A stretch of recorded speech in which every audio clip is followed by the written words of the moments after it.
Good evening, everybody. Good morning. Yeah, I feel that.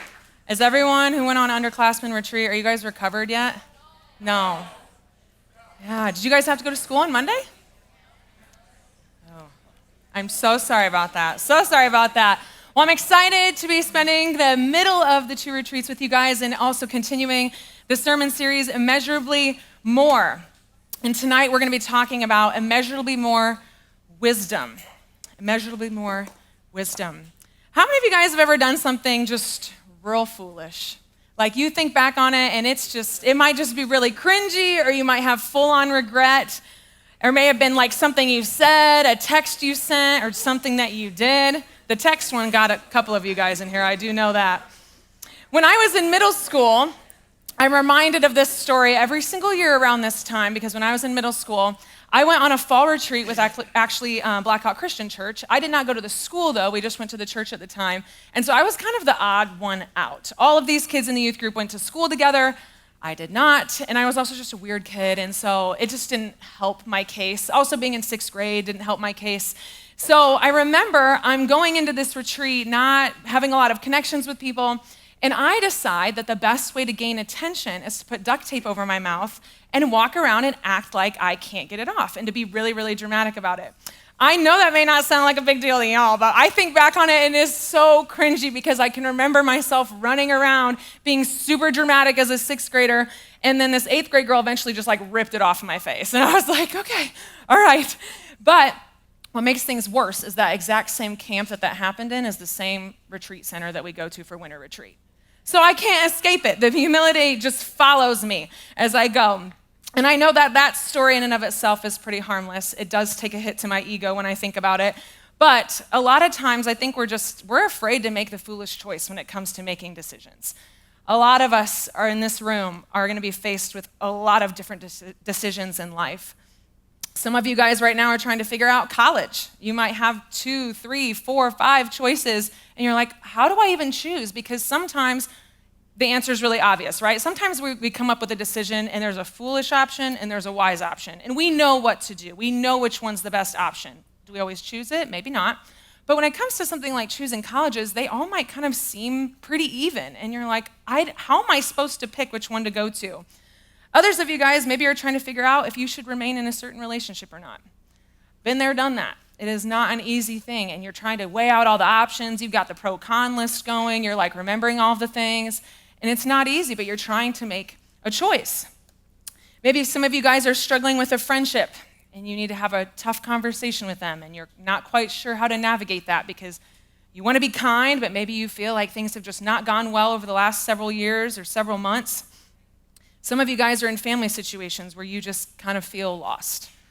Maybe you've got some parents that don't feel like parents. You've got some siblings that don't feel like family. Or maybe you're just in a situation where you're just not understanding each other. You're just running and butting heads with your parents, and you just don't know what to do. In all of those moments, we need wisdom. And while I like to think that most of us are pure in heart and we seek God for wisdom on all things, I honestly think that more often than not, we tend to make our choices based on what we want, what others think, and what the world says is wise. There's a phrase that's repeated a lot in the Old Testament, and it's, everyone did what was wise in their own eyes. Over and over again, we see this happening. And I don't know about you, but when I look around at the world, everything going on, and when I look in the mirror, that statement still feels true today. Because if we're honest, it's so much easier to depend on ourselves when making decisions, or to watch what those around us are doing, or to listen to what the world would tell us to do. And honestly, it's faster. We want things to happen quick. We want to be able to see and know that next step. And we like to lean on whatever it is that we can control. So when it comes to wisdom tonight, the big idea that I really want all of us to take away is that seeking wisdom from God is less about the actual choices we make and more about the posture of our hearts toward God. I know that's a little long right there. I left a gap for you. So seeking wisdom from God is less about the actual choices we make and more about the posture of our hearts toward God. There is a difference between wisdom and knowledge. And I think often we can get those two confused. Knowledge is what you know about something. It's what you know. Wisdom is what you do with the knowledge you have. So how you use it. What you do with the knowledge you have. Did half y'all not finish writing that down? Yeah, go back to the big idea for them real quick. But I'll keep going on the wisdom knowledge part. So knowledge is knowing what to do about something. A lot of us have a lot of knowledge in a lot of different areas, okay? But do we have the wisdom of how to use and how to activate what it is that we know? There is a story in Scripture about one of the most famous, wisest kings in all of history, and his name is Solomon. So if you have your Bibles and want to turn there, you can turn with me to 1 Kings chapter 3. I'm also going to have it up on the screen for you guys to read along. Now, I'm going to be reading the whole story here, so track with me, but I promise it's good. Solomon loved the Lord and followed the decrees of his father David, except that Solomon, too, offered sacrifices and burnt incense at the local places of worship. The most important of these places of worship was at Gibeon, so the king went there and sacrificed 1,000 burnt offerings. That night, the Lord appeared to Solomon in a dream, and God said to him, "What do you want? Ask, and I will give it to you." Solomon replied, You showed great faithful love to your servant, my father David, because he was honest and true and faithful to you. And you have continued to show this great and faithful love to him today by giving him a son to sit on his throne. Now, O Lord my God, you have made me king instead of my father David, but I am like a little child who does not know his way around. And here I am in the midst of your own chosen people, a nation so great and numerous they cannot be counted. Give me an understanding heart so that I can govern your people well and know the difference between right and wrong. For who by himself is able to govern this great people of yours? The Lord was pleased that Solomon had asked for wisdom. So God replied, Because you have asked for wisdom in governing my people with justice, and you have not asked for a long life or wealth or for the death of your enemies, I will give you what you asked for. I will give you a wise and understanding heart such as no one has ever had or ever will have. And I will also give you what you did not ask for, riches and fame. No other king in the world will be compared to you for the rest of your life. And if you follow me and obey my decrees and my commands, as your father David did, I will give you a long life. And then Solomon woke up and realized it had been a dream. That's a pretty great dream. Can you imagine if God came to you and said, ask anything and I will give it to you? I think if we're honest, a lot of us probably wouldn't have said what Solomon said. There would have been a couple other things that maybe would have come before us asking for wisdom. So Solomon wakes up and he realizes it's been a dream, but he's not quite sure if this is actually going to happen. So we're going to pick up in verse 16. Sometime later, 2 women came to the king to have an argument settled. They're coming to Solomon right now. Please, my lord, one of them begged, this woman and I live in the same house. I gave birth to a baby, and she was with me in the house. 3 days later, this woman also had a baby. We were alone. There were only 2 of us in the house. But her baby died in the night when she rolled over on it. Then she got up in the night, took my son from beside me while I was asleep, and laid her dead child in my arms and took mine to sleep beside her. And in the morning, when I tried to nurse my son, he was dead.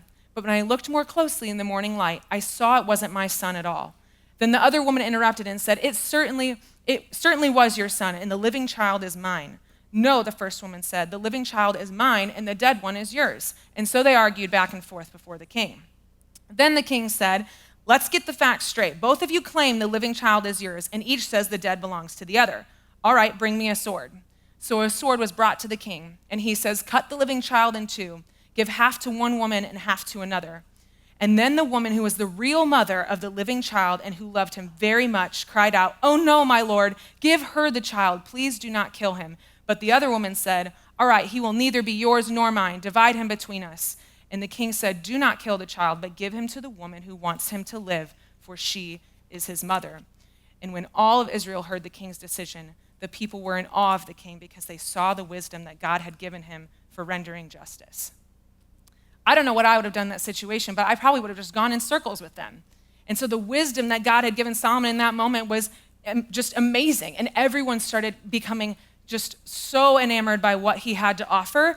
And this just grows and grows. This is a pattern that starts to happen for Solomon in his life. He keeps his attention on God. He's making offerings and prayers to him. And God is promising to keep provision and protection over Solomon and his kingdom.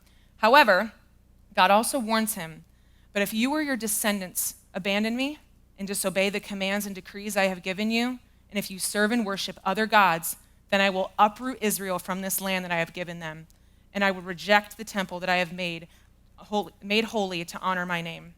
And I will make Israel an object of mockery and ridicule among the nations. So King Solomon became richer and wiser than any king on earth. People from every nation came to consult him and to hear the wisdom that God had given him. Year after year, everyone who visited him brought him gifts of silver, gold, clothing, weapons, spices, horses, and mules. So Solomon had everything a king or a person could ever want: riches, fame, glory, respect, honor, and of course, wisdom. But when we get to chapter 11, it is literally titled, Solomon Turns from the Lord. Yay. So now King Solomon loved many foreign women. Besides Pharaoh's daughter, he married the women from Moab, Ammon, Edom, Sidon, and from among the Hittites.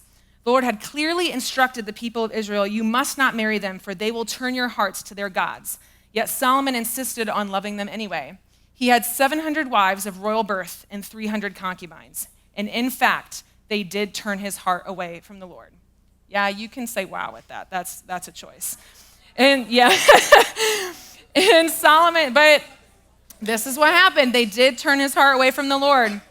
In Solomon's old age, they turned his heart to worship other gods instead of being completely faithful to the Lord his God, as his father David had been.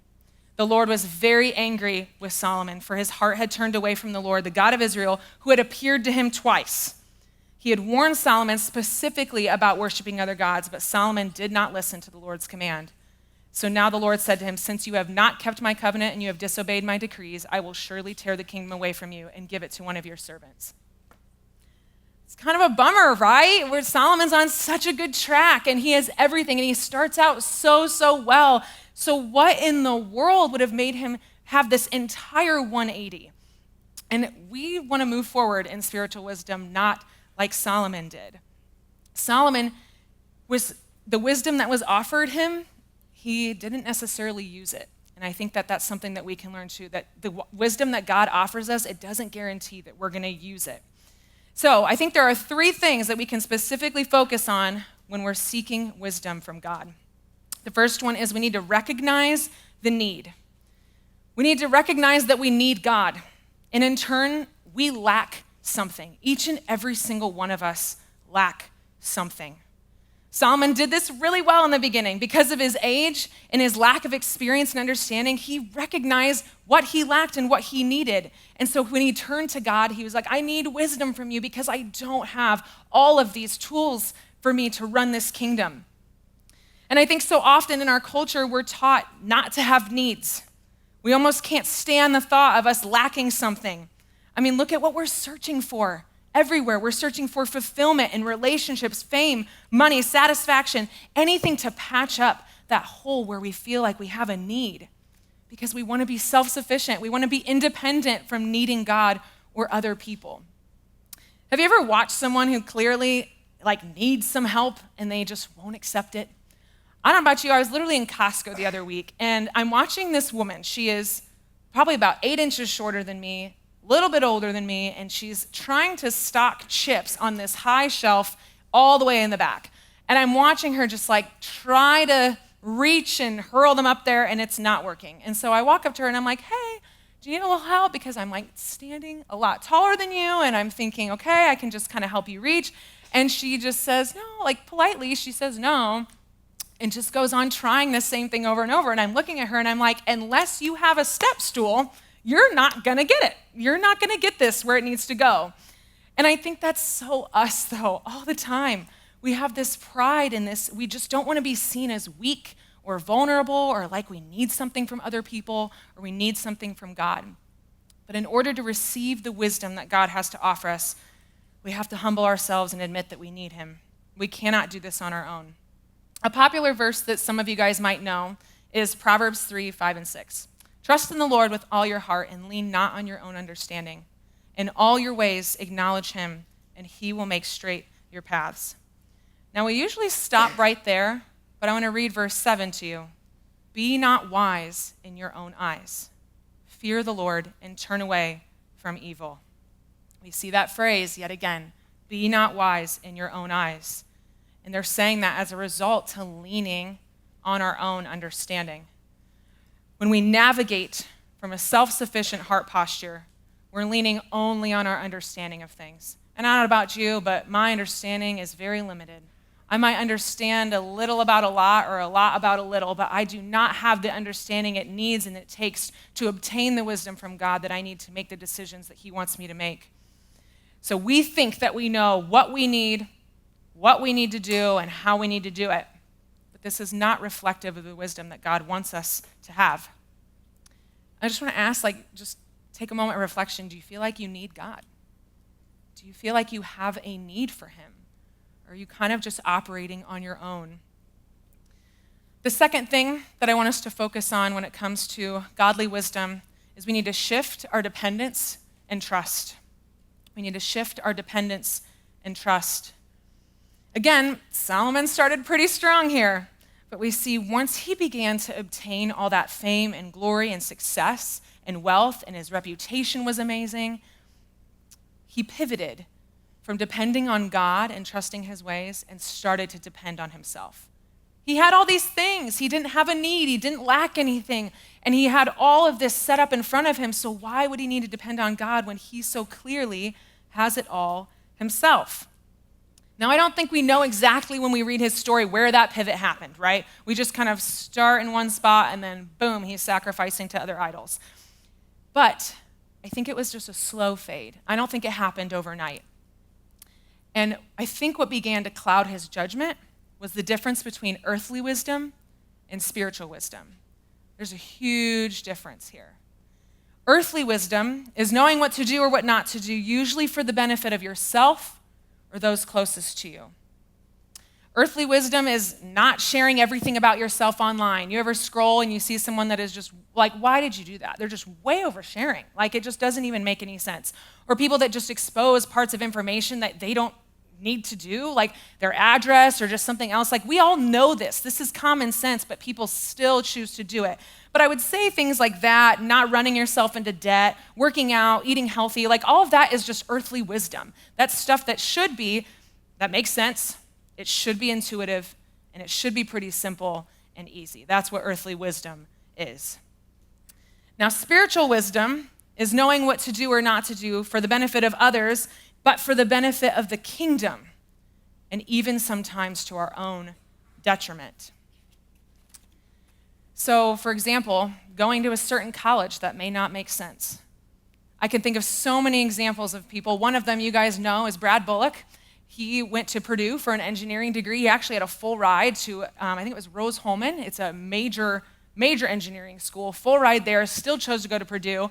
Earthly wisdom would be like, why? Why did you do that? But he felt the Lord strongly calling him to go to engineering. And then he also had this shift in career from engineering to ministry. Again, earthly wisdom would look at that and go, what are you doing? Ministry pays so much less than engineering. You've got kids and a wife.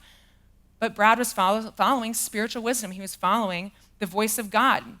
I think of a lot of athletes who maybe have D1 offers, and yet they still choose to go to maybe a D2 or a D3 school because of where they feel that God is calling them to go.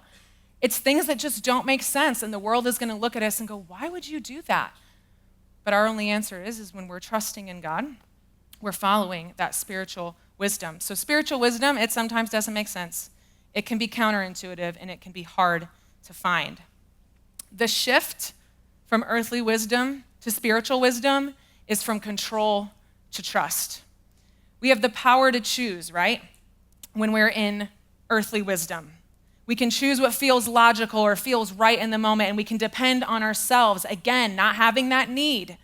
I can do it on my own. Moving from control to trust is where we see that spiritual wisdom. And because I'm trusting in God and who he says he is, and all his ways are higher, even if it doesn't make sense, I'm choosing to follow him, and that is trust. And the result of earthly wisdom can be catastrophic. When you follow earthly wisdom, I think we can witness that right now. We just look at the culture around us and people that are just following. Everyone's doing what is wise in their own eyes. And that's not just non-believers, that's Christians alike. We're all just kind of marching to the beat of our own drum. There is no foundation of what truth is anymore. It's all over the place. It's whatever I feel, whatever I want to do, whatever I think. And it's absolute chaos when that happens. I came across James 3:17, and I thought it was the best definition that I saw of spiritual wisdom out there. But the wisdom that comes from heaven is first of all pure, then peace-loving, considerate, submissive, full of mercy, good fruit, impartial, and sincere. I think that's a beautiful list.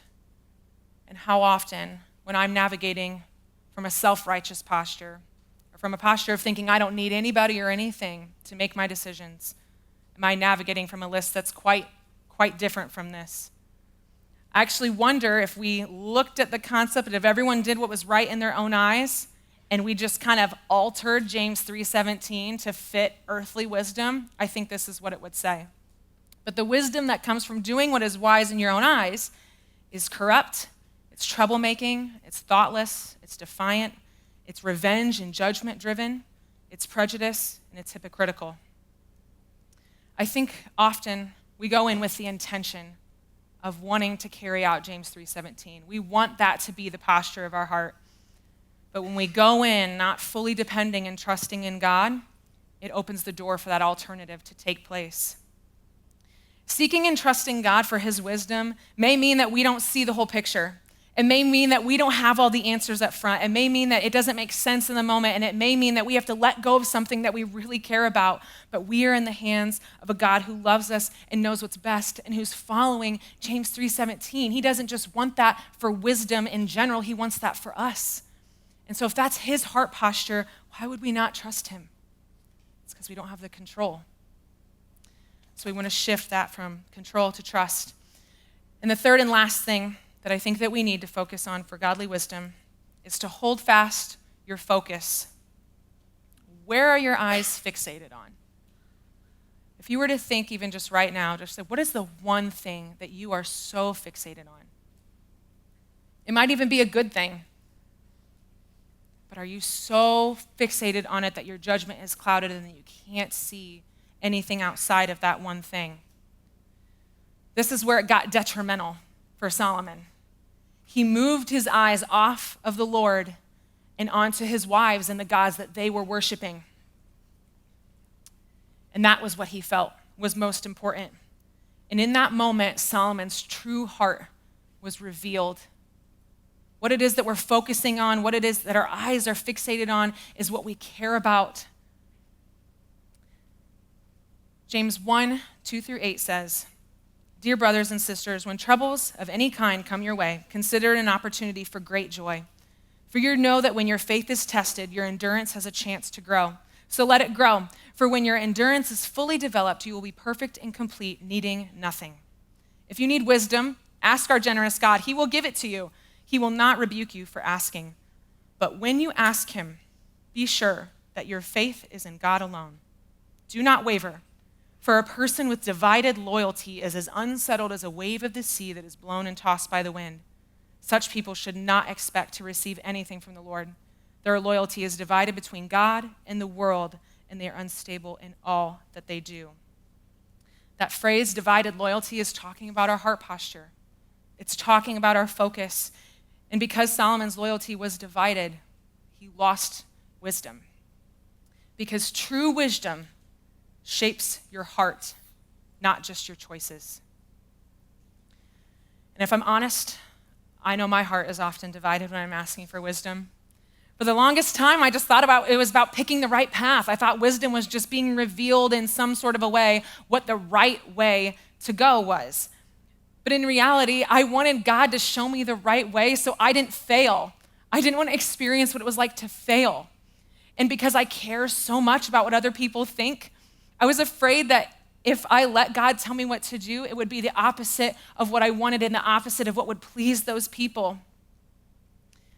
I also thought that it would limit my consequences if I just prayed for the right thing. I don't want to have any errors. I don't want to mess up. I don't want to have more stories like that retreat story. I want to limit those kind of memories.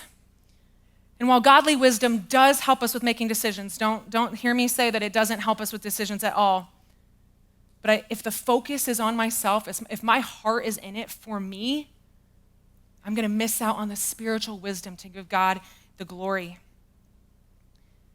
So, in reality, what it all is I think many people, because we think that spiritual wisdom means all knowing the right choice, I think what it often just looks like, it's just trusting God's plan when life feels uncertain.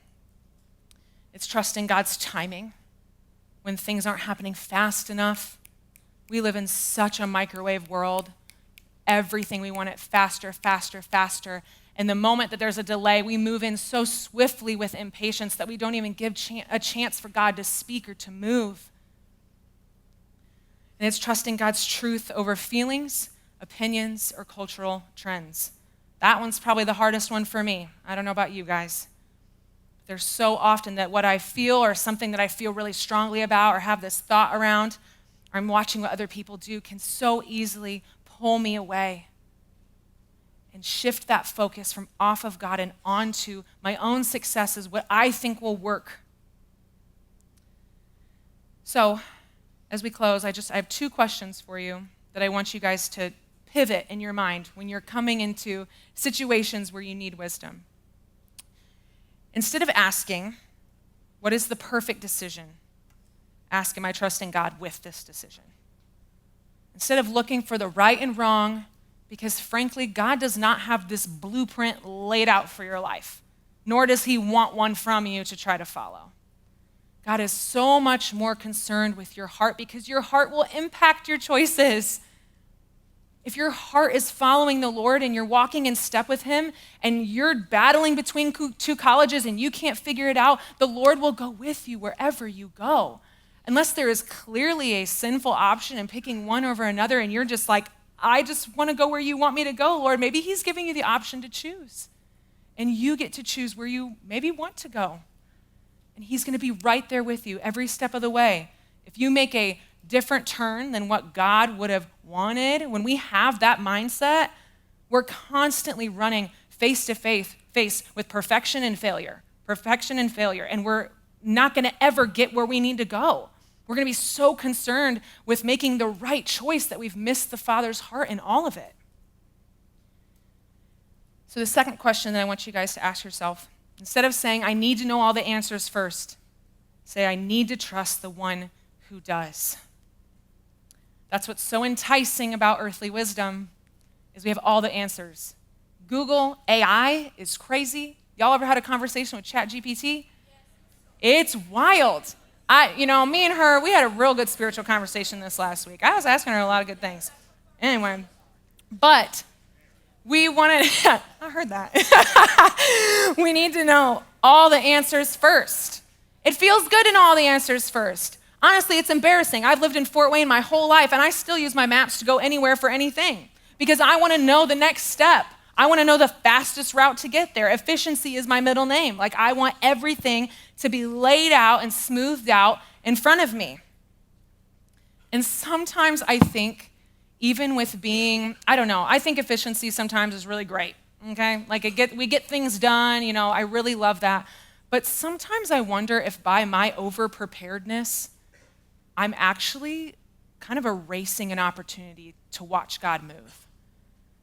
I'm overstepping, honestly, and I'm kind of moving into an area that shouldn't be my territory, and I'm over-controlling, and I'm hyper-fixating on something and trying to make it right, and just because I have the abilities and the opportunity doesn't mean that I should override a moment where God can step in.